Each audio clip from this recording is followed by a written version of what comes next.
안녕하십니까, 정희태입니다. 내가 가룟 유다 또 다른 김도영 교수일 뿐이다. 엉뚱한 교주 신격화 소리 멈춰라, 이 주제로 말씀을 드리겠습니다. 이 정체불명의 사람들이 저한테 가룟 유다다, 이 성경을 아는 분들은 좀 아실 겁니다. 예수를 팔아서 십자가에 못 박게 만든 그 제자 가룟 유다를 말하는 거죠. 그런데 또 다른 김도영 교수일 뿐이다. 제가 그 김도영 교수 같은 경우에는 제가 영상을 좀 많이 봤어요. 네. 한 교주가 각종 성적인 문제가 드러난 거죠. 그래서 이 교주 같은 경우에는 징역 10년을 선고받은 것으로 알고 있습니다. 그래가지고 또 출소하자마자 또 문제를 일으켜가지고 이번에 검찰이 징역 30년을 구형을 했다라는 것이죠. 그런 교주가 있는 거예요. 그래서 이때 이제 이 김도영 교수가 진실을 밝히기 위해서 많은 노력을 합니다. 처음에는 그 교주의 이렇게 딱 설교를 듣고 나서 좀 이상하다. 어떻게 저런 천박한 말들을 할 수가 있는가. 그리고 뭔가 이상하다라는 의혹을 갖게 되는 거죠. 그렇게 하면서 그 교주의 실체를 파면서 많은 시련과 고통을 겪게 됩니다. 그럼에도 불구하고 결국에는 진실이 승리하는 모습을 보여준 거죠. 네. 그래서 이 교주는 재림예수도 아니에요. 거짓말 때문에 징역살이하고 이번에도 거짓말 때문에 징역 2년 집행유예 3년을 받았죠. 앞에서는 무소유, 뒤에서는 재산 축적, 앞에서는 또 금욕주의자, 뒤에서는 여성과의 각종 문제 스캔들로 언론에 공개가 됐죠.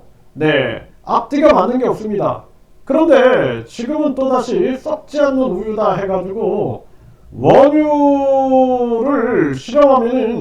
가지고 실험하면은 금방 썩는 거를 발견하게 돼요. 왜냐하면 원유 안에는 세균과 미생물들이 있기 때문에 썩죠.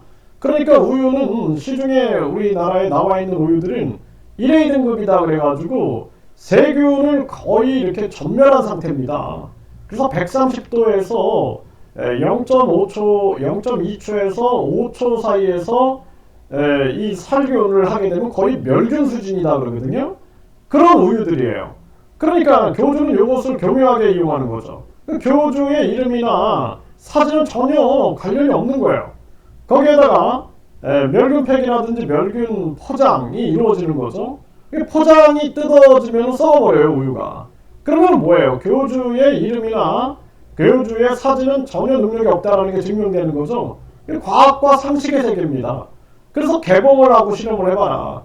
그리고 개봉과 그 다음엔 원유, 살균 멸균 처리하지 않은 원유를 가지고 실험하면은 금방 답이 나옵니다. 그러면은 개봉한 거와 살균 멸균 처리하지 않은 우유는 왜 썩지? 그러면은 썩지 않는 우유 논리가 아무것도 안 맞는 거죠. 네, 그러면 결국에는 그냥 이것은 미생물에 의한, 미생물 침투에 의한 이거는 자연적 현상이다라는 게 증명되면은 그냥 교주는 그냥 또 거짓말하게 되는 겁니다. 네. 그런데 지금 이 교주는 예수 몸을 입고 왔다. 그리고 본인이 삼위일체 하나님이다. 우주만물 창조신이다. 처녀 몸에서 나왔다. 이런 식으로 해가지고 신도들에게 실격화를 시키는 거죠.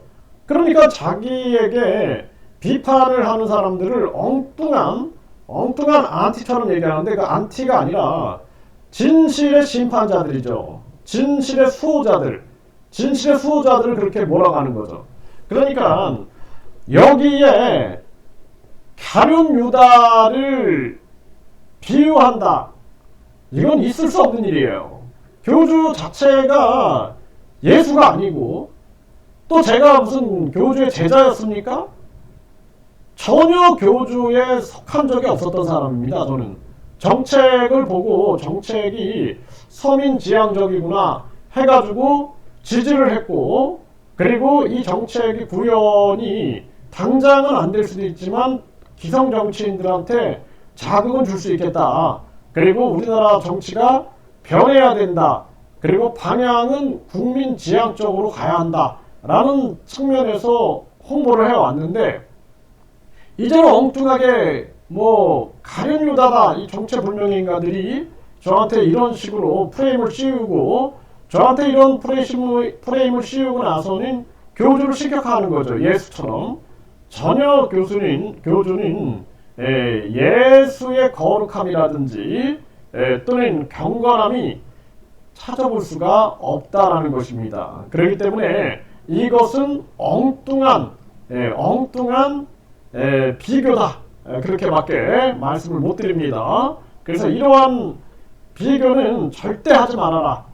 이거는 엉뚱한 논리에 불과하다. 분명하게 말씀드립니다.